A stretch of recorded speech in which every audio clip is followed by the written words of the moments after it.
Hej, jeg har været ude og købt ting til min rævemaske. Jeg har købt sådan noget form for uldgarn og sådan noget. Så har jeg købt sådan noget grøn tyld. Og så har jeg købt rævemasken, vi selvfølgelig skal lave det på. Så lad os komme i gang.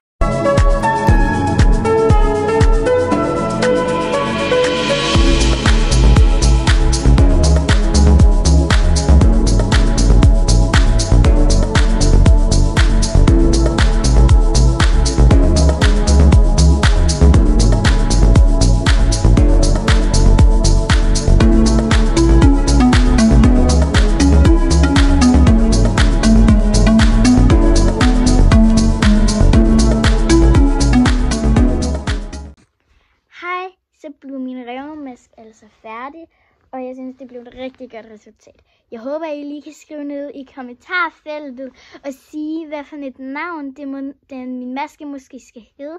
Og så er videoen faktisk ved at være slut.